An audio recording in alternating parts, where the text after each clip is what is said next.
খুবেই ভাল লাগিছে মাজদিয়াৰ ইউৰোপ অঞ্চলৰ আহি পেলাই আজি এনেদৰে বিহু উদযাপন কৰিলোঁ আৰু বহুত বহুত ধন্যবাদ জ্ঞাপন কৰিব বিচাৰিছোঁ সনাতন মেধি ডাঙৰীয়ালৈ, কিয়নো ইমান সুন্দৰকৈ তেখেতে এনেদৰে মাতি আনিলে আৰু অকণমানি শিশুসকলৰ লগত একেলগে বিহু উদযাপন কৰাৰ আমেজে বেলেগ, গতিকে খুবেই ভাল লাগিছে।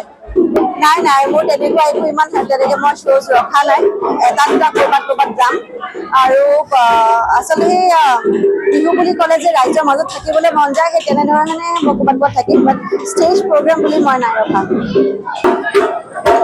আছে, কাৰণ আজি ইমান বছৰৰ পৰা যিহেতুকে আমাৰ ৱেব ছিৰিজসমূহ বা যিখন চিনেমা কৰিছিলোঁ সেইবিলাক সকলোবোৰ বহাগৰ আগে আগে ৰিলিজ হয় বা মাঘ বিহুৰ আগে আগে ৰিলিজ হয়, ডিচেম্বৰৰ 1 তাৰিখে ৰিলিজ হৈছিলে আগতে।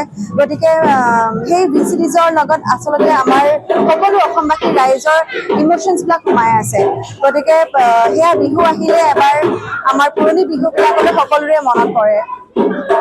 হিৰক আমি কি কৰোঁ, যিকোনো অনুষ্ঠান আমি কি কৰোঁ, আমি বেছিকৈ চেলিব্ৰেশ্যন কৰোঁ। আমি বিহু এনেকৈ চেলিব্ৰেশ্যন কৰোঁ, যোৱা বছৰ কৰিছোঁ, আগৰ বছৰ কৰিছোঁ, আমাৰ ফিফ্থ হয়, পঞ্চমবাৰ্ষিক হয়। বাইদেউ আহিছে, খুব ভাল লাগিছে, মানে ইমান ধুনীয়াকৈ সহযোগ কৰিছে, ভাল লাগিছে।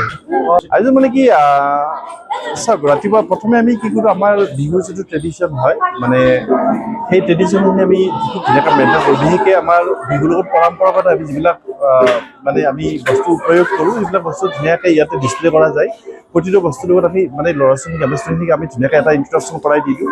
তাৰপিছত মানে তেওঁলোকৰ নিজৰ ইচ্ছা অনুসৰি নাচ গান যোনে যি পাৰফৰ্ম কৰিব বিচাৰে, অভিভাৱকসকলে আমাৰ লগত ধুনীয়াকৈ সহযোগ কৰিছে, এনেকৈ কৰিছে।